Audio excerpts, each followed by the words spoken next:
سیدنا صدیق اکبر رضی اللہ تعالیٰ عنہ آقا علیہ الصلوۃ والسلام کے رفیق غار بھی ہیں اور رفیق مزار بھی ہیں اور افضل البشر بعد الانبیاء بھی ہیں۔ آپ روایت کرتے ہیں کہ آقا علیہ الصلوۃ والسلام نے خود ارشاد فرمایا الصلاۃ علی النبی صلی اللہ علیہ وسلم امحق للذنوب من الماء البارد للنار، کہ نبی کے اوپر درود پڑھنا یہ گناہوں کو اس طرح مٹا دیتا ہے جیسے ٹھنڈا پانی آگ کو بجھا دیتا ہے۔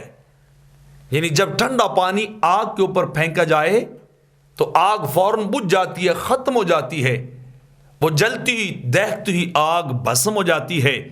تو جب کوئی امتی، کوئی میرے آقا کا غلام میرے آقا پہ درود پڑھتا ہے تو رب کائنات اس درود کی برکات سے، اس درود کے پڑھنے کی وجہ سے اس شخص کے گناہوں کو بھی ختم کر دیتا ہے، اس کے گناہوں کو مٹا دیتا ہے۔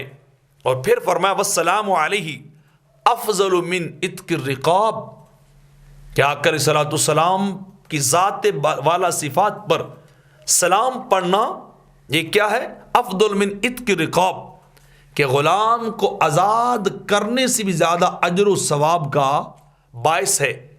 کہ جتنا کوئی ایک شخص کسی غلام کو آزاد کرے تو اللہ جتنا اجر اسے دیتا ہے، ثواب اس بندے کو عطا کرتا ہے کہ اس نے ایک غلام کو آزاد کر دیا اللہ کی رضا کے لیے، اللہ کی محبت اور خوشنودی کے لیے۔ اس نے اپنے روپے پیسے خریدا غلام کو اور اللہ کی رضا کے لیے آزاد کر دیا۔ تو میرے آقا فرماتے ہیں یہ آزاد کرنا کم ثواب کا حامل ہے، کم ثواب اور نیکی کا باعث ہے۔ اور میرے آقا پہ درود سلام پڑھنا، درود پڑھنا، میرے آقا علیہ الصلوۃ والسلام پہ سلام پڑھنا اس نیکی سے بھی زیادہ افضل اور اولا ہے، زیادہ اعلیٰ ہے۔